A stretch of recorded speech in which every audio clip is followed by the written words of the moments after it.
Deeply thankful to everyone X and all the team members. Uh, Actually, my topic is general. It is just like a discussion.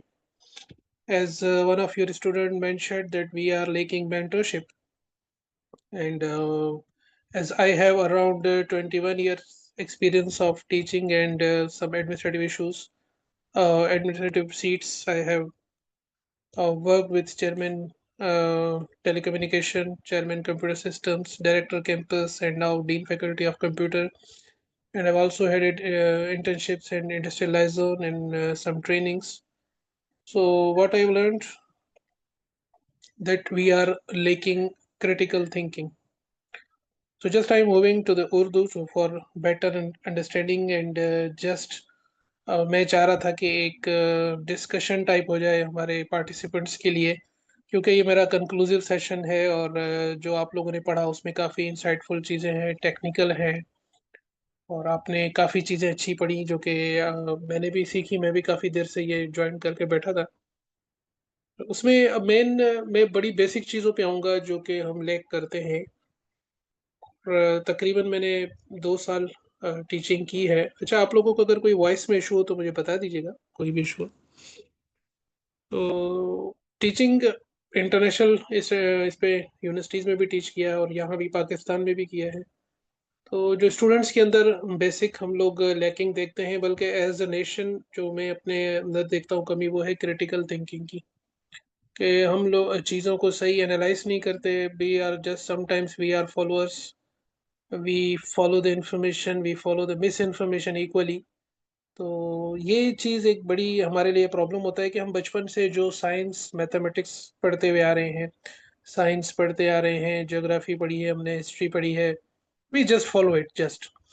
और इसी वजह से आप देखेंगे कि हम हर फील्ड के अंदर जो है वो हमें प्रॉब्लम्स होते हैं। जैसे अगर हम एआई में जाते हैं, हम लोग सिक्योरिटी साइड पे जाते हैं, हम लोग मेडिकल में जाते हैं, वी आर लैकिंग एवरीवेयर। और अंडरस्टैंडिंग का इशू होता है। वजह ये है कि हम चीज़ों को शायद समझ के नहीं पढ़ रहे होते, उन पे मुख्तलिफ चीज़ों के फ़िल्टर्स नहीं लगाते, जिसकी वजह से क्या होता है कि हमने वो चीज़ें रट ली और डेफिनेशंस हमें याद हो जाती हैं, और उसके बाद क्या होता है कि वो हम उसको बस अप्लाई कर लेते हैं। मैं एक मिसाल बहुत पुरानी है और मैं मुख्तलिफ लेक्चर्स में भी देता रहा हूँ कि हम इतना पढ़ लिख लेते हैं पर हमें ये अभी तक पता नहीं होता कि पाई की वैल्यू क्यों है 3.14, या मुख्तलिफ बोल्ट्जमैन कांस्टेंट है जो हमने पढ़ा है वो क्यों है, या टेम्परेचर हमारा 98 डिग्री सेल्सियस ह्यूमन बॉडी का क्यों होता है, या मुख्तलिफ लिक्विड्स हैं। तो कुछ लिक्विड फ्रिज में रखने से ख़राब होते हैं, बाहर रखने से ख़राब होते हैं, कुछ फ्रिज में रखने से ख़राब होते हैं। जैसे शहद है, शहद हम रखते हैं बाहर आम हवा के अंदर तो वो सही रहता है, फ्रिज के अंदर वो जम जाता है। पर दूध अगर हम बाहर रखते हैं फ्रिज से या एक ख़ास टेम्परेचर से तो वो ख़राब होना शुरू हो जाता है। तो क्या रीज़न्स हैं? हम लोग उन रीज़न्स पे नहीं जाते और just what we do, we just follow, okay ये ख़राब होता है तो ख़राब हो जाता है। इसी तरह मुख्तलिफ ऑर्नामेंट्स हम सोने के बनाते हैं, क्यों? चांदी और सोने के, और भी हमारे पास मटेरियल्स हैं।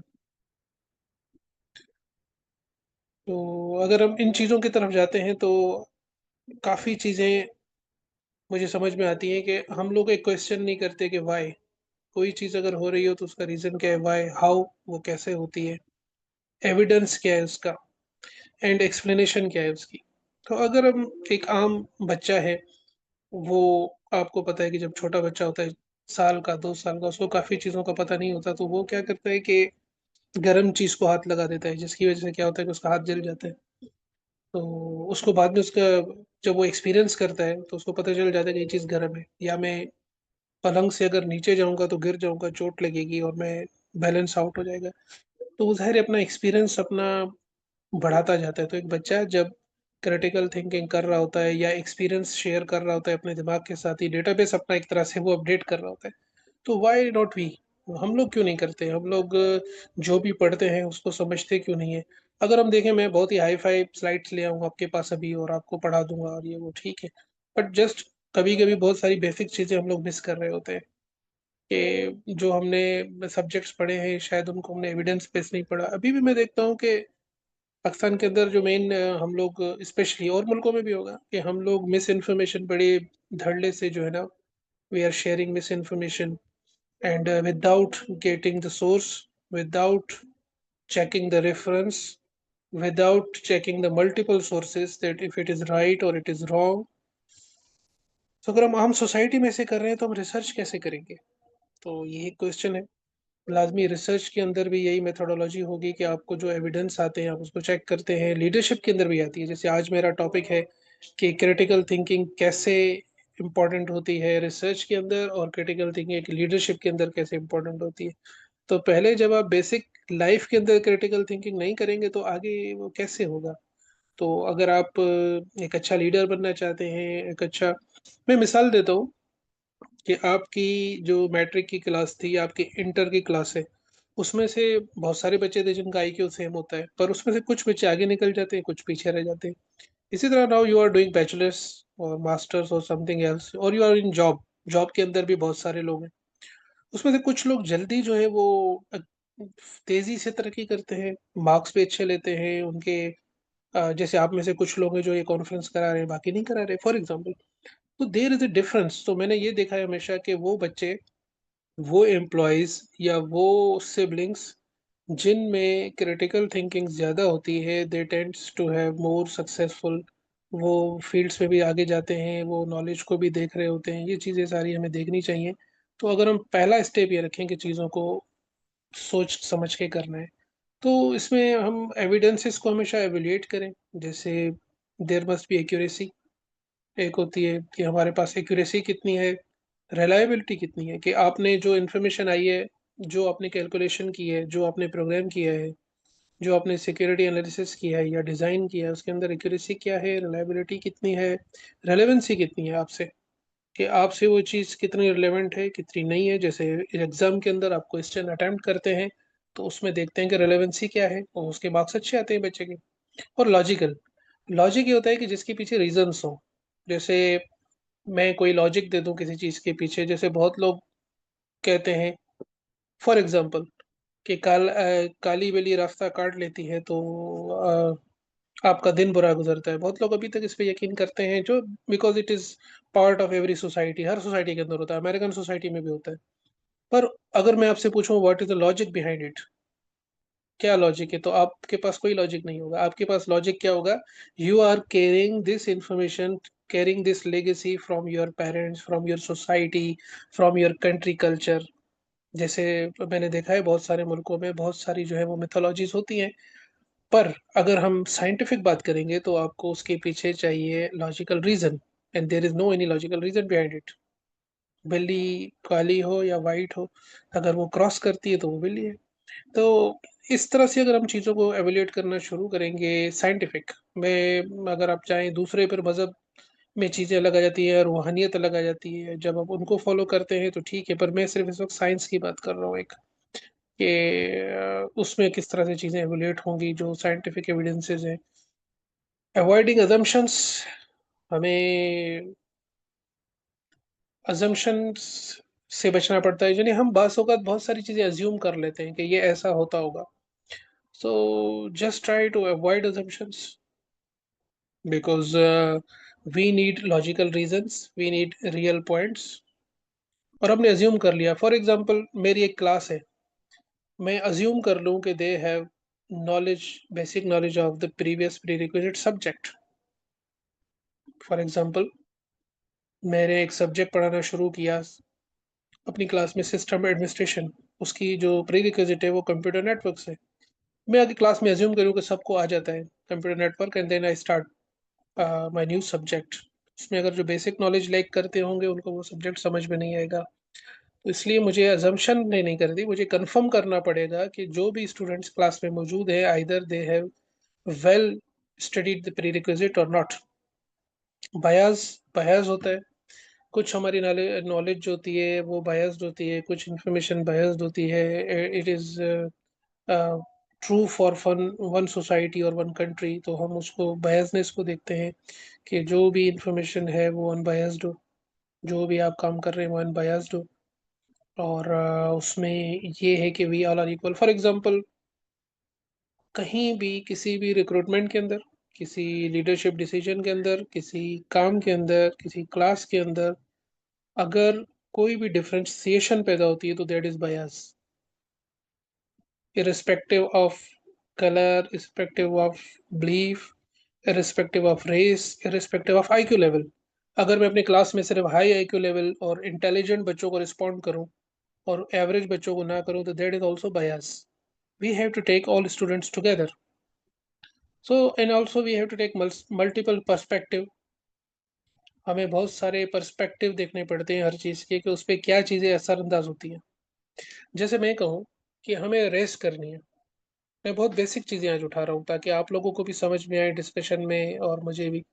तो हम रेस कर रहे हैं, अगर हम करें, एक बच्चा रेस करे कराची में उसी टाइम पे नवाबशाह में करे, उसी टाइम पे बहावलपुर में करे, गिलगित बल्तिस्तान में करे और इस्लामाबाद में। अब there are multiple perspective. Height का फ़र्क है, गिलगित बल्तिस्तान में पहाड़ है, वहाँ पे मे बी सांस जल्दी चढ़ जाता है, कराची के अंदर ह्यूमिडिटी है। और अगर हम किसी ऐसे महीने में कर रहे हैं जहाँ पे एक्सट्रीम वेदर है तो ये चीज़ें भी उस रेस पे असरअंदाज होंगी। तो ये एक मिसाल है जस्ट कि इस तरह से हम स्टडीज़ में भी कर सकते हैं कि मुख्तलिफ इलाके से बच्चे आते हैं, मुख्तलिफ लैंग्वेजेस के आते हैं, तो किस तरीके से हमें उनको साथ लेके चलना है। तो ये चीज़ें हम अगर अवॉइड करें, डिफरेंट पर्सपेक्टिव नॉलेज में देखनी चाहिए। इस तरह logical decisions, when we are taking decisions it must be logical, there must be some logic, there must be some, जो भी आप कर रहे हैं डिसीजन तो उसमें ये चीज़ें हमें देखनी पड़ती हैं बड़ी।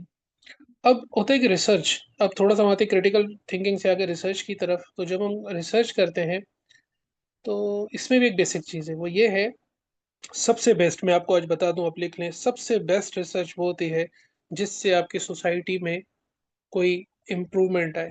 जैसे society in Nawabshah, society in Sindh, society in Pakistan and world. अगर आप कोई ऐसा सॉल्यूशन ले आते हैं जिससे ह्यूमैनिटी, एनवायरनमेंट, मेडिकल या कोई और ईज़ आती है तो वो that is the best research for me. उसके बाद दूसरी रिसर्च ये है कि, अच्छा इसमें थोड़ा-सा मैं मिसाल दे दूँ कि जैसे आपने मेडिकल वाले कोई ऐसी दवाई इजाद करते हैं जो कि किसी बीमारी के लिए बेहतर है, दिस इज़ द बेस्ट। आप गाड़ी के इंजन में कोई ऐसी चेंज लाएँ एज़ अ मैकेनिकल इंजीनियर जिसकी वजह से आपके इंजन जो है वो कम इमिशन करे कार्बन डाइऑक्साइड की, that research will contribute definitely. अगर मैंने पढ़ा था एक जगह, टायर्स की कॉन्फ्रेंस होती है जर्मनी में, यानी टायर, गाड़ी के टायर जो है ना, या किसी भी व्हीकल के, उन टायर्स में से फ्रिक्शन कैसे कम करनी है, उन टायर में इलास्टिसिटी कैसे बैलेंस रखनी है, उन टायर्स में किस तरह से हम स्ट्रक्चर रखें कि गाड़ी की स्पीड भी बढ़े, उसका रोड से फ्रिक्शन कम हो, स्पीड भी बढ़े, फ्यूल कम कंजप्शन हो और वो स्लिप ना हो। इस पे पूरी एक कॉन्फ्रेंस होती है, वर्ल्ड से रिसर्चर आते हैं। एक बहुत ही छोटी-सी चीज़ है ना टायर, बट इस पे हम through research, real research problem we can solve this. आप अगर कंप्यूटर की बात करते हैं तो आपके मोबाइल की बैटरी है, अगर आप देखेंगे सबसे वल्नरेबल चीज़, जब हम किसी भी डिवाइस की मोबिलिटी बढ़ाते हैं तो उसके क्या होता है, बैटरी पावर कम हो जाता है। जैसे कंप्यूटर एक जगह है, टेलीविज़न एक जगह है, पावर सप्लाई ले रहा है, पर जब हम मोबाइल डिवाइस लेते हैं तो इसमें प्रॉब्लम ये होता है, when you are in travel तो आपके बैटरी इश्यूज़ शुरू हो जाते हैं। तो हम इस पे काम कर सकते हैं और हो भी रहा है और हो भी चुका है कि बैटरी पावर किस तरह किया जाए या किस तरह 1 या 2 मिनट्स के अंदर बैटरी को चार्ज किया जाए, रिचार्ज किया जाए। तो ये एक रियल प्रॉब्लम है, या सिक्योरिटी के रियल प्रॉब्लम्स हैं। अ, आपके ऑपरेटिंग सिस्टम्स में है, बहुत सारे इकोनॉमिक प्रॉब्लम्स हैं। इन चीज़ों को कैसे किया जाए? तो जब हम रिसर्च के अंदर जाते हैं, तो हम ये देखते हैं कि व्हाट इज़ रियल इश्यू। अगर आप इन इश्यूज़ पे ना भी जाएँ, तो आप देखेंगे कि रियल इश्यू क्या है? इसमें ऑलरेडी नोन क्या है? कोई चीज़ मिस तो नहीं है, still missing, and what can be improved? So जब आप कभी भी मास्टर्स या पीएचडीज़ के लिए या किसी इंडस्ट्री के लिए बाहर अप्लाई करते हैं, पाकिस्तान या पाकिस्तान से बाहर रिसर्च के लिए, तो आप एक रिसर्च प्रपोज़ल लिखते हैं जो कि फिर प्रोफ़ेसर के थ्रू, आप किसी के थ्रू अप्लाई करते हैं। उन रिसर्च प्रपोज़ल में यही होता है, अगर आपका शौक है एआई पे, मशीन लर्निंग पे, तो machine learning is a large vast topic. आप क्या करेंगे, उसमें रियल इश्यू को ही निकालेंगे कि इश्यू क्या है। सपोज़ नेचुरल लैंग्वेज प्रोसेसिंग के अंदर एक इश्यू है, लैंग्वेज मॉडल में आप उस पे काम करना चाहते हैं, अब आप देखेंगे व्हाट इज़ ऑलरेडी नोन, इसमें ऑलरेडी क्या-क्या मौजूद है, गूगल स्कॉलर पे जाएँगे, लेटेस्ट रिसर्च पेपर देखेंगे, व्हाट इज़ मिसिंग? अच्छा, किसी ने अभी तक इस मॉडल की सिक्योरिटी पे काम नहीं किया या एफिशिएंसी पे काम नहीं किया। फिर आप उसको थोड़ा-सा सर्च करेंगे और उसको इम्प्रूवमेंट के लिए रिसर्च के अंदर कोई न कोई चीज़ उसमें प्रपोज़ करेंगे। एक और एग्जांपल लेते हैं। फॉर एग्जांपल आपके एक इंजीनियरिंग रिसर्च है, सॉफ्टवेयर इंजीनियरिंग में कोई, या कंप्यूटर या आईटी में। अब इंजीनियरिंग रिसर्च में क्या होता है कि एक प्रॉब्लम आ गया। अब वो प्रॉब्लम, क्रिटिकल थिंकिंग क्या होगी कि it is a design error, design का एरर है। सपोज मोबाइल हैंग हो जाता है आपका, तो वो डिजाइन एरर है, number one. Number two, hardware issue है। नंबर थ्री, सॉफ्टवेयर बग है। Number four, is there any mistake, आपने कोई मिस्टेकनली मेलवेयर वगैरह तो उस पर डाउनलोड नहीं कर दिया, या कोई मिस इन्फॉर्मेशन आ गई, या कोई ऐसी इन्फॉर्मेशन आ गई है जो कि मोबाइल को, या ऐसा कोई सॉफ्टवेयर आ गया, ऐसा कोई पैच आ गया है जो कि उसको उसके साथ मिसमैच कर रहा है। एंड तो always it leads to accurate diagnosis. जैसे हम बीमार होते हैं, हम डॉक्टर के पास जाते हैं, तो हम कहते हैं हमें फीवर है, तो वो पूछता है कि सिम्टम्स क्या है, सर्दी लग रही है नहीं लग रही, भूख लग रही है नहीं लग रही, और रंग पीला हो रहा है नहीं हो रहा, फ्रीक्वेंटली उतर रहा है बुखार नहीं उतर रहा। उसके बाद कुछ टेस्ट होते हैं पैथोलॉजिकल, उसके बाद एक्यूरेट डायग्नोसिस होती है। तो इसी तरह सॉफ्टवेयर हो, चाहे मैकेनिकल हो, चाहे बिजनेस हो, when you are working in the real research problem, you have to be an accurate diagnosis, कि मैं जिस रिसर्च प्रॉब्लम पे काम कर रहा हूँ या कर रही हूँ, दैट इज एक्यूरेट है क्या ये मसला, इस पे क्या। अगर वो एक्यूरेट नहीं होगा, देखिए ना, मैं ये कहता हूँ जब आप गलत रोड ले लेते हैं तो उस रोड पे जितना जल्दी आप वापस आएंगे उतना कम टाइम ज़ाया होता है। तो रिसर्च में बाज़ औक़ात ये होता है कि हम गलत टॉपिक चूज कर लेते हैं, और उसमें आगे जाकर डेड एंड आ जाता है, या हम काम नहीं कर सकते, या मुश्किल होता है, या उसके लिए कोई ख़ास हार्डवेयर या सॉफ्टवेयर चाहिए या इन्वेस्टमेंट, फिर हमें वो बैक करना पड़ता है टॉपिक, जिसकी वजह से टाइम ज़ाया होता है। तो हम पहले से क्लियर हो कि आगे इसमें ये क्या होगा। तो आप रिसर्च में अगर जा रहे हैं तो हमेशा क्लियर प्रॉब्लम आइडेंटिफाई करेंगे, उसकी मुख्तलिफ चीज़ें देखेंगे कि प्रॉब्लम आइडेंटिफाई करने के बाद उसकी में कौन कौन सी ब्रांचेज हैं, ऑलरेडी क्या काम हो चुका है, आप क्या करना चाहते हैं, और लॉजिकल रीजनिंग देके आखिर में उसको देखेंगे कि इसमें मिसिंग पार्ट क्या है, and what you will do. जैसे मैंने बैटरी का दिया, तो आप कहेंगे अच्छा मैं एक डिज़ाइन बैटरी करना चाहता हूँ या चाहती हूँ जिसके अंदर चार्जिंग जल्दी हो या डिस्चार्ज लेट हो, जो भी है आप सोल्यूशन दें। तो उसके अंदर फिर आपको उस मॉडल पे काम करना पड़ेगा, बैटरी एंड पावर के मॉडल पे। और देखेंगे कि वर्ल्ड में कितना काम हो चुका है, कितना हो रहा है, क्या कहीं कमर्शियली अवेलेबल है। हो सकता है ये सोल्यूशन अवेलेबल हो पर बहुत महंगा हो, तो वो काम का नहीं है, क्योंकि कमर्शियली अगर आपका मोबाइल 60,000 का है और बैटरी 40,000 की है, या 30 की या 20 की, तो आप नहीं लेंगे इतनी महंगी बैटरी रिप्लेसमेंट में, या 30,000 की। तो ये चीज़ें, उसके अलावा और भी फैक्टर्स हैं, सिर्फ बैटरी नहीं है, कि आप जब मुख्तलिफ सॉफ्टवेयर या हैवी इस्तेमाल करते हैं एप्लीकेशन, तो फिर ज़ाहिर है बैटरी पे ज़्यादा असर पड़ता है। तो ये चीज़ें आपको रिसर्च में देखनी पड़ेंगी। तो मैं फिर कहूँगा कि आप स्टार्ट करें क्रिटिकल थिंकिंग से, जो भी आपके बेसिक आइडियाज़ हैं उसको क्रिटिकली सर्च करें, लॉजिकल रीजनिंग दें। और आखिर में आता है जो यही चीज़ें सारी लीडरशिप में कैसे काम आती हैं। सो जैसे मैंने बताया कि मेरा थोड़ा सा कैरियर स्पेंड करता है 10-11 साल एकेडमिक लीडरशिप पे, besides my PhD and teaching. उसमें भी मैंने ये चीज़ देखी है कि आप सबसे इम्पोर्टेंट चीज़ है टू मेक राइट डिसीजंस। आप घर के लीडर हैं, या आप अपनी क्लास के सीआर हैं, या आप डिपार्टमेंट के चेयरमैन हैं, या आप कोई मिनिस्टर हैं, किसी भी लीडरशिप रोल के अंदर the main thing is to make to choose right decision, और वही कामयाब होता है। लीडर्स बहुत सारे होते हैं, पर वो लीडर्स हमेशा हिस्ट्री में याद रखे जाते हैं जिन्होंने कोई ना कोई ऐसा स्टेप लिया है जो कि डिफरेंट हो। अब कल ही मैं किसी से डिस्कस कर रहा था, मैं सफ़र कर रहा था रहीम यार खान, तो जीटी रोड भी है और मोटरवे भी है। तो मैंने पढ़ा था कि शेर शाह सूरी जो बड़े सगीर पे जब उसने हुकूमत की, तो सारे ग्रैंड ट्रंक रोड वो शेर शाह सूरी के दौर में बने। ये एक बहुत बड़ी कंट्रीब्यूशन है। अभी तक वो रोड्स ज़ाहिर है वो रिपेयर तो हुए हैं, बट वो जो लिंक्स बनाए गए थे जीटी रोड ट्रंक रोड्स के पूरे इंडिया पाकिस्तान के अंदर बड़े सगीर में, वो शेर शाह सूरी के दौर के थे।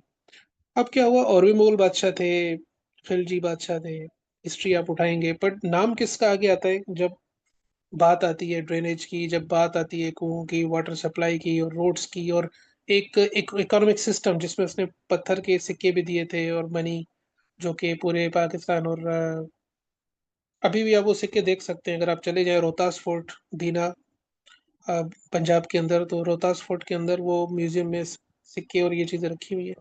तो वो लीडर आगे क्यों आया, क्योंकि उसने एक थिंकिंग की पॉजिटिव, और रीजनिंग की कि मुझे अगर सामान ट्रांसपोर्ट करना है पूरे बरसगीर के अंदर, तो मुझे जीटी रोड्स की एक चेन चाहिए। फिर एनालिटिकल थिंकिंग होती है लीडरशिप में कि to break problems into the parts. आप एक बहुत बड़ा प्रॉब्लम होगा ना, उसको क्या करेंगे, छोटे-छोटे पोर्शंस में डिवाइड करके और मुख्तलिफ लोगों को वो काम करने के लिए देंगे। उसके बाद ये open mindness, consider diverse perspective. किसी भी चीज़ के लिए ओपन माइंड होना चाहिए। हम क्लोज़ करते हैं, नहीं इस चीज़ का यही होगा। अगर हम क्लास में 8 बजे पहुँचेंगे, साढ़े 8 बजे तो ही अ, हम सक्सेसफुल होंगे, एक अच्छा टीचर और एक अच्छा स्टूडेंट बन सकता है। But we have to take open mindness कि असल चीज़ अगर कभी-कभी देखा जाए तो लेट, सवेरे ये चीज़ें बिल्कुल ज़रूरी हैं for a discipline, but the main thing is learning. अगर मैं क्लासरूम में बैठा हूँ, मैं क्लास कंडक्ट कर रहा हूँ या कोई क्लास अटेम्प्ट कर रहा है, अगर वो एब्सेंट माइंड है और सारा 2 घंटे या 1 घंटे क्लास में बैठता है, तो वो जस्ट अपनी एक अटेंडेंस लगवा रहा है। सो ओपन माइंडनेस क्या होनी चाहिए कि who is learning, who is not, what are the methods. Then problem solving के हो लीडरशिप के अंदर के रूट कॉज़ क्या है? और रूट कॉज़ पकड़ना पड़ता है हर चीज़ का ना। We have to pinpoint the root cause when you are solving the problem. So in research and leadership, in both, you need to identify the root cause. In decision making, we always have solution based evidence reasoning. Evidence हर चीज़ का हमें चाहिए होता है और उसके साथ सॉल्यूशन बेस्ड हो वो। जब भी कोई फैसला करते हैं उसके पीछे एक जैसे फॉर एग्ज़ाम्पल आपकी यूनिवर्सिटी में एक डिसीजन आता है कि स्टूडेंट्स की फीस बढ़ा दी जाए। जब एकेडमिक काउंसिल में आता है तो हम उस पे सॉल्यूशन बेस्ड एविडेंस लगाते हैं कि क्या स्टूडेंट्स हैं, कितना उनका पे कर सकते हैं, किस बैकग्राउंड से आते हैं, यूनिवर्सिटी का बजट क्या है। फिर हम कोशिश करते हैं कि कम से कम फीस में इंक्रीज़ किया जाए। ये जस्ट एक एग्ज़ाम्पल दे रहा हूँ आपको कि हमें जब भी कोई डिसीजन करना होता है लीडरशिप में, तो we have to take care all the things कि इस वक़्त इकोनॉमिक पोज़ीशन क्या है रीजन की। इस वक़्त जॉब मार्केट क्या है, रिसेशन है या नहीं है, या फ्लड करीब में गुज़र चुका है या कोई ऐसी प्रॉब्लम हुई है, तो we have to take care of these things also when we are taking decision. या एग्ज़ाम्स में फॉर एग्ज़ाम्पल हम लोग कर देते हैं कि 80% वाला पास है फॉर एग्ज़ाम्पल, ज़ाहिर है उसके लिए हमें पहले सॉल्यूशन बेस्ड एविडेंस चाहिए होगा। उसके बाद रिफ्लेक्टिव थिंकिंग होती है लीडरशिप में कि learn from success and failures. No one is perfect. हमें भी फेलियर मिले हैं, आपको भी मिले होंगे कि पर उसमें से जो लर्निंग होती है, क्रिटिकल थिंकिंग ये है कि you must learn from the failure. You we must not be rigid to somewhere कि हम उस पे पक्के हो जाएँ कि बस ये यही मेरा सॉल्यूशन है। तो हमें कभी-कभी अपना आप को मोल्ड करना पड़ता है। तो लास्ट में ये बताऊँगा कि कुछ चीज़ें 3-4 हैं लीडरशिप में। एक तो कॉन्फ्लिक्ट रेज़ोल्यूशन आपको आनी चाहिए कि कॉन्फ्लिक्ट्स को कैसे ख़त्म किया जाता है। ये है लीडरशिप के अंदर। और डिसीजन मेकिंग है स्ट्रैटेजिक। उसके अलावा रिस्क असेसमेंट है कि कोई भी आप काम करते हो उसमें रिस्क कितना है। जैसे आपको इंटरव्यू पे पहुँचना है कहीं पे, तो आप कौन-सी ट्रांसपोर्ट, कौन-सा रूट यूज़ कर रहे हैं, उसमें रिस्क कितना है, तो ये चीज़ें देखनी पड़ती हैं। एथिकल लीडरशिप, आप अनबायस्ड हो इन लीडरशिप। एंड आपके अंदर इनोवेशन एंड प्रॉब्लम सॉल्विंग होनी चाहिए। इनोवेशन ये है कि कोई नई चीज़ कैसे इंट्रोड्यूस की जाए, इनोवेशन। और प्रॉब्लम सॉल्विंग ये है कि जब भी आपके सामने कोई प्रॉब्लम आता है तो उसको आप किस तरह मुख्तलिफ स्ट्रेटजीज़ से सॉल्व करते हैं। So it was all about the critical thinking in research and leadership. So time was a little bit short. It was around 20 minutes. So I'm going to finish. Thank you very much. If you have any question, you can ask. Sir, I had a question. जी. When we are trying to build critical thinking skills, like what will be the first step? The first step is you take one problem and think over it. That why it is happening. For example, you take any problem of your country. That for example, our temperature is increasing in Nawabshah. So every year we have change of weather है। Degrees कभी बढ़ जाती हैं, कभी बारिशें कम होती हैं, कभी ज़्यादा। तो आप एक क्रिटिकल थिंकिंग इस पे करें, वजह क्या है? मैं आपसे सवाल पूछता हूँ, क्या वजह हो सकती है इस पे?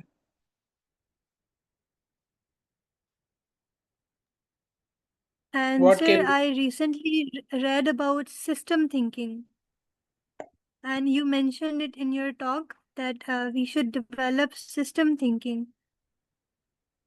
तो मतलब सोचते तो हम हैं, लेकिन उस सोच को मतलब लेक्चर देना, उसको एक सिस्टम की तरह सोचना, प्रॉब्लम्स जो है उनको ब्रेक डाउन करके सोचना। तो तो ये मतलब मकसद ये है कि अगर व्हाट्स मैं द आपसे पूछता हूँ फर्स्ट सॉरी, स्टेप या स्ट्रेटेजी? तो मैं फर्स्ट स्टेप यही बता रहा हूँ ना कि अगर आपको मैं कहूँ कि नवाबशाह के अंदर टेम्परेचर इंक्रीज हो रहा है, तो आप कैसे स्टार्ट करेंगे क्रिटिकल थिंकिंग, क्यों हो रहा है, कैसे आप कैसे स्टार्ट करेंगी?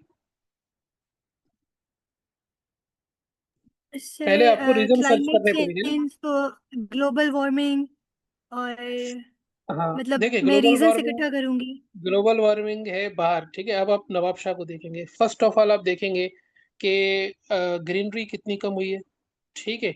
वाटर हम्म। की तादाद कितनी कम हुई है, उसके अलावा कंक्रीट जंगल हमने कितना इंक्रीज किया है, उसके अलावा वाटर रिसोर्सेज की क्या पोजीशन है इस वक्त, ठीक है।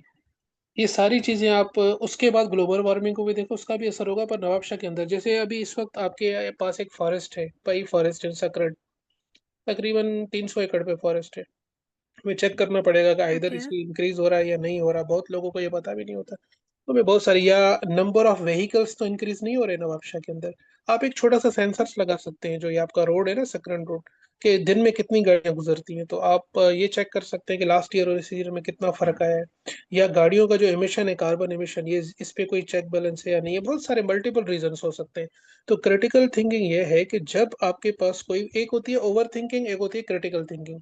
ओवर थिंकिंग है कि सेम प्रॉब्लम पे आप बार बार सोचते रहे, वो फिर आप एक लूप में चले जाएंगे, डिप्रेशन में, उसमें नहीं जाना आपको, जाना है क्रिटिकल थिंकिंग। ये है कि ये चीज़ क्यों हो रही है, इसका रीज़न क्या है।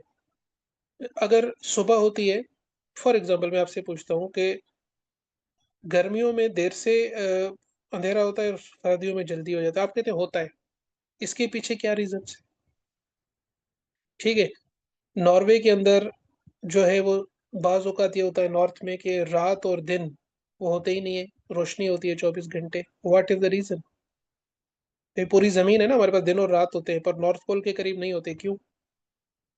कि इन चीजों पे जब आप सोचना शुरू करेंगे ना, आपके अंदर एक सोच की चीज है कि ये वाई इट इज हैपनिंग। मैंने बोल दिया कि ये रास्ता फला तरफ जा रहा है, तो आपको थोड़ा सा खुद भी सर्च करना चाहिए कि वाई वाकई जा रहा है कि नहीं जा रहा है, what is evidence, what is logic किसी भी चीज की। जैसे मैं कहूँ, मैं आपको कहूँ कि पानी 100 डिग्री पे बॉयल होता है, इट इज राइट और रॉन्ग? ये राइट है, पानी 100 डिग्री पे बॉयल होता है। बट अगर आप पहाड़ पे चले जाएं तो ये 100 डिग्री पे नहीं होगा, या कम पे होगा या ज्यादा पे होगा, due to air pressure, yes, exact. ठीक है ना। तो फर्क आ गया। अब ये क्रिटिकल थिंकिंग यस। है कि अगर पानी बॉयल होता है तो उसके पीछे हाइट, उसके पीछे एयर प्रेशर, ये सारी चीजें उसमें असरअंदाज होती हैं। या मैंने पहले भी ये बताया कि हमारा फरवरी का महीना 28 का क्यों होता है, बाकी महीने 30 के क्यों होते हैं, हम बचपन से लिखते हुए आ रहे हैं। लीप ईयर 4 साल के बाद 29 का क्यों होता है।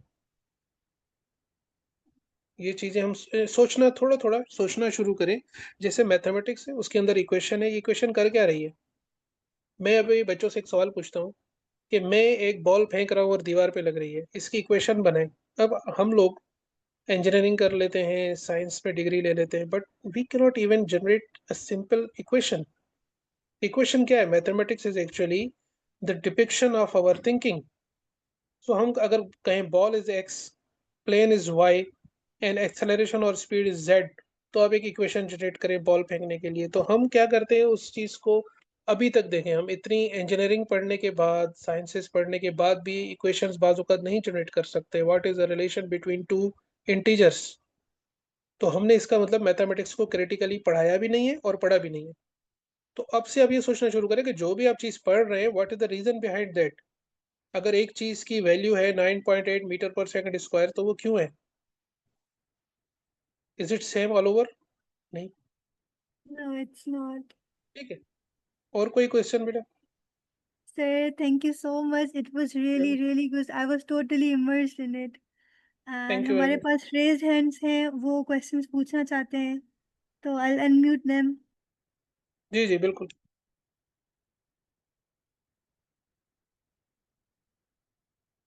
फहद अली है, जफर, मोहम्मद बिलाल।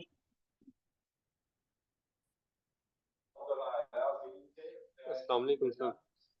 हाँ जी बेटा। जी सर, तो आपने जैसे रिसर्च के बारे में बहुत अच्छा कुछ बताया, तो मैंने भी रिसेंटली पेपर पब्लिश किया है ग्रेजुएशन लेवल पे, जी। Conference C S C T हुई थी हमारे। तो सर अभी मेरा इंटरेस्ट है कि मैं रिसर्च में एआई पे आगे काम करना चाहता हूँ, लेकिन मास्टर्स में नहीं, उससे इंडिपेंडेंट होके। तो आप क्या सजेस्ट करेंगे? इस वक्त मैं ये मशवरा दूंगा, जनरेटिव एआई पे बहुत ज़्यादा काम हो रहा है। तो आप एक काम करें, गूगल स्कॉलर हो गया या इस तरह के जो आपके फोरम्स हैं उन पे जाएं कि जनरेटिव एआई में 2025 में कौन सी रिसर्च हुई है।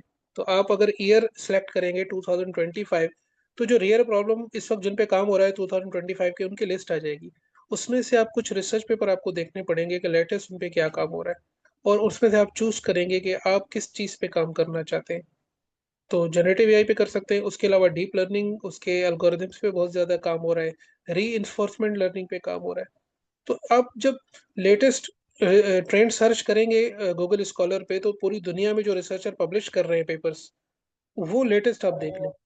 उसमें आपको अंदाजा हो जाएगा कि इस वक्त कौन सी फील्ड पे ज़्यादा काम हो रहा सर मेरा जो मेन फोकस है वो डीप लर्निंग पे, कंप्यूटर विजन में है, ऑब्जेक्ट क्लासिफिकेशन, ऑब्जेक्ट डिटेक्शन वगैरह पे। जैसे कि सेल्फ ड्राइविंग कार्स हो गई या फेस रिकग्निशन वगैरह होगी।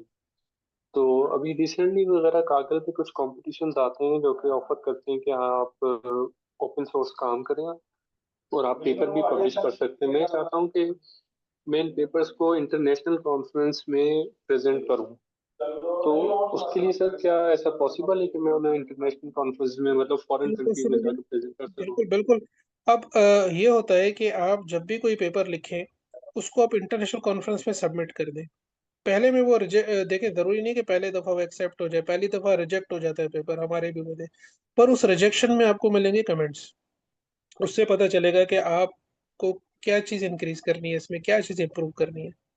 तो उसके बाद आप आहिस्ता आहिस्ता लिखना शुरू हो जाएंगे। पहले देखिए ना, एक स्टेप लेना पड़ेगा। एक आप अच्छा पेपर लिखेंगे, उसको एक अच्छी कॉन्फ्रेंस में सबमिट करें।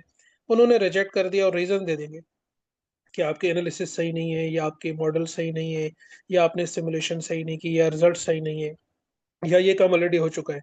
उस कमेंट से आप सीखेंगे कि अब मुझे नेक्स्ट स्टेप क्या करना है। तो just write it and take advice from any mentor. जो भी रिसर्च करते हैं आपके पास यूनिवर्सिटी, आप कायदे में ही है जी सर, मैं कंप्यूटर साइंस डिपार्टमेंट से हुआ था। साइंस में, तो और आपके मैंने जो तो टीचर जो भी हैं, आप जो इंटरनेशनल सबने पब्लिश किया उनसे एक दफ़ा देखेंगे, उनसे एक दफ़ा मशवरा करेंगे, पेपर कहाँ पे पब्लिश करें, क्या लिखें, क्या उसका लेवल हो। और लिखने के बाद हम में से किसी को चेक भी करा सकते हैं और पूछ भी सकते हैं कि रेलेवेंस, अच्छा इसमें जर्नल्स की रेलेवेंसी होती है या कॉन्फ्रेंस की।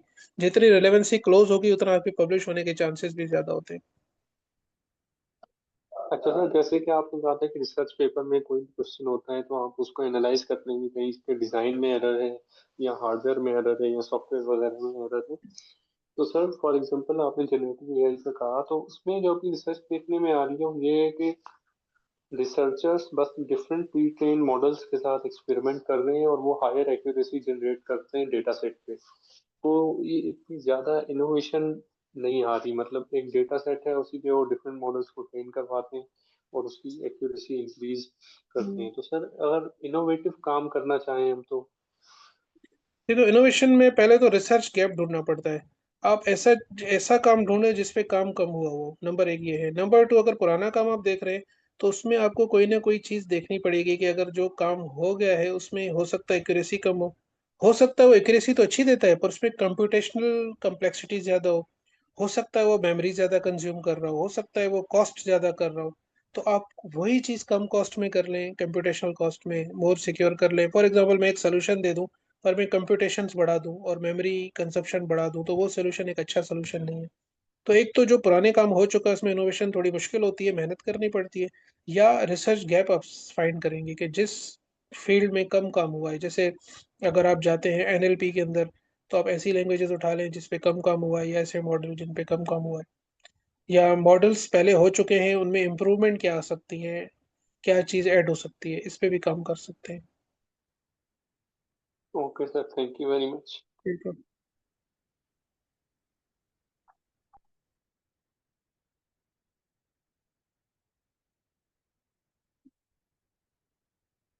अगर क्वेश्चंस हो गए तो फिर हम एंड कर सकते हैं।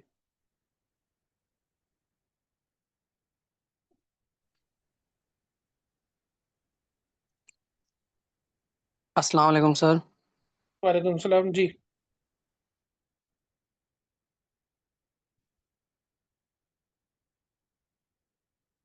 जी बताएं मैडम, जफर अली। सर आप सुन पा रहे हैं? जी जी बिल्कुल, आप बताएं। सर मेरा क्वेश्चन ये है कि आपने जो पहले लूप वाली बात की थी, जो ओवर थिंकिंग वाली, जेन जी जो आई एम इन जेन जी, सही है। तो सर हम सोशल मीडिया का यूज़ भी करते हैं और पढ़ाई में देते हैं, तो हमारी क्रिटिकल थिंकिंग नहीं है। इसकी क्या वजूहत हैं? और ओवर थिंकिंग भी ज़्यादा आ रही है, तो इसके क्या हल हो सकते हैं?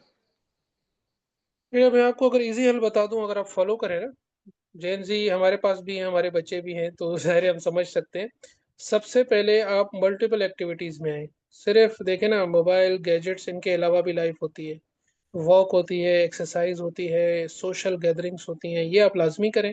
हर चीज़ का एक टाइम रखें। और जिस तरह दिमाग एक पावरफुल दिमाग होता है, उसके साथ आपको एक पावरफुल जिस्म भी चाहिए और एक हेल्दी जिस्म चाहिए। तो आप अपनी डाइट का ख़्याल रखें, और अगर आपकी डाइट अच्छी होगी और आप एक्सरसाइज करते होंगे, सुबह उठ के थोड़ी वॉक कर ली या शाम को, तो आपके जिस्म में खुद ही आपको तब्दीलियाँ महसूस होंगी। एक कमरे में अगर आप बैठे होंगे 8-8 घंटे, 7-7 घंटे, वही मोबाइल यूज़ कर रहे हैं, वही टीवी, पर आप अगर 5 मिनट जाके 10 मिनट, 15 मिनट वॉक करें, थोड़ी-सी रनिंग करें, कोई स्पोर्ट्स खेलें, तो आपको फ़र्क नज़र आएगा, नंबर 1। नंबर 2 कि थिंकिंग के अंदर मैंने बताया, क्रिटिकल थिंकिंग एक होता है पॉजिटिव। ओवर थिंकिंग ये होता है कि एक प्रॉब्लम का सॉल्यूशन आपको मिल नहीं रहा, कुछ चीज़ें हमारे कंट्रोल में नहीं होती और हम उसको बार-बार कंट्रोल करना चाहते हैं, तो ये ओवर थिंकिंग होती है। इस पे हमें खुद काम करना पड़ेगा। देखिए, इंसान 3 चीज़ें मैं कहता हूँ इम्पोर्टेंट है, 3 डायमेंशन इंसान के लिए। One is brain, other is your body and third one is your spirituality and beliefs. तो आपको तीनों डायमेंशन में साथ चलना पड़ेगा। मेरा सवाल का जवाब मेन अब यही है कि आप पढ़ाई भी करें, गैजेट्स भी यूज़ करें, इट्स वेल एंड गुड। दूसरा, आप आपकी अपनी बॉडी, जिस कंटेनर में आपका दिमाग है, उस कंटेनर को सेहतमंद रखें, खाना सही खाएँ, टाइम पे नाश्ता करें, टाइम पे दोपहर का खाना खाएँ, उसके अलावा ऐसी चीज़ें ना खाएँ जो सेहत के लिए ख़राब है, ठीक है? उसके अलावा थोड़ी-सी एक्सरसाइज़ करें। तीसरा है बिलीफ्स। अगर हमारे बिलीफ्स सही होंगे, हम में एथिकल चीज़ें होंगी, अच्छे काम करेंगे, लोगों में कम्युनिटी सर्विस करेंगे, तो आपका खुद ही काम डिवाइड हो जाएगा। जो आपका दिमाग का काम है, क्या करेंगे, जो आपके पास ओवरथिंकिंग हो रही है वो कम हो जाएगी। कभी आप किसी स्कूल में जाके एक लेक्चर दें, आपके गाँव के करीब, घर के करीब जो बच्चे हैं उनको, जो कि जिनकी एक्सेस यूनिवर्सिटी तक नहीं है। कभी आप कहीं जाके कोई ट्री प्लांटेशन कर दें, कभी उनका जाके कोई प्रॉब्लम सॉल्व कर दें। तो कभी-कभी ये होता है कि जैसे आपके बहुत सारे स्कूल्स होते हैं, वो ऐसी जगह होते हैं जिनके पास नॉलेज नहीं होती, वहाँ चले जाएँ। जैसे आपके यहाँ ब्लड डोनेशन होती है, बहुत सारी आपकी कम्युनिटी सर्विसेज़ हो सकती है, तो हमें कम्युनिटी सर्विसेज़ में भी जाना पड़ेगा। तो ये 3-4 चीज़ें आप एक साथ करेंगे तो आप में ओवरथिंकिंग आहिस्ता-आहिस्ता कम हो जाएगी, सोशल नॉर्म्स आपकी बढ़ जाएँगी। सर जो ये आपने मैं जी। स्कूल और डाइट और जो एक्सरसाइज का किया, ये हम करते हैं, मतलब कुछ ही दिन तक, 10-15 दिन तक होता है, बाद में जो है ना उस लूप से हम निकल जाते हैं। तो डिसिप्लिन का भी मसला होता है ये। और ना तो ऐसी लीडरशिप है जो मतलब हमें अवेयर करती रहे, ना ऐसी फ्रेंडशिप है जो बिल्कुल। हमारे में। तो हम भी सेम यूनिवर्सिटी में, तो डिपार्टमेंट सेम है, हम आप हमारे टीन है, तो क्या आपसे फिजिकल मुलाकात हो सकती है? जी, बिल्कुल, आप लोग भले मेरे पास अगर क्लास में बोलेंगे तो मैं आ जाऊँगा, आप मेरे ऑफ़िस आ सकते हैं, या कभी हम एक सेशन आमने-सामने भी कर सकते हैं, सेनेट हॉल में या कहीं पे भी, उसमें आप रखना चाहें। पर ये है कि देखिए, क इंसान को बाज़ चीज़ें खुद करनी पड़ती हैं। हम जितना भी कहें सोसाइटी सही नहीं है, बाज़ औक़ात हमें खुद को करना पड़ता है। डिसिप्लिन हमारी सोसाइटी में नहीं है। हम बिल्कुल। हमारे यहाँ देखिए, अब फॉर एग्ज़ाम्पल टाइम हम देते हैं किसी को 8 बजे और पहुँचते हैं 8:30 बजे। ठीक है? ये हमारे साथ सबके साथ मसला है। या 2 दिन हम एक्सरसाइज पे जाएँगे, आप मेरे पास मिलने आ गए तो मुझे वो एक्सरसाइज तर्क करनी पड़ेगी, या मेहमान मेरे घर पे आ गए। पर ये कि कुछ चीज़ें, अब फॉर एग्ज़ाम्पल मैं आपको बताऊँ, आज भी मैं वही 6 साढ़े 6 बजे उठा हूँ, इतवार का दिन है। तो मैंने खुद को कन्फाइंड रखा है एक चीज़ पे कि मुझे सवेरे उठना है 6 बजे, सर्दी हो, गर्मी हो, इतवार हो या वर्किंग डे हो ना हो। अब मैं कोशिश करके जहाँ भी जाता हूँ, मैं इस रूल को फ़ॉलो करता हूँ, तो मैं काफ़ी बेहतर हूँ। कुछ चीज़ें आपको बोल्ड डिसीज़न्स लेने पड़ेंगे।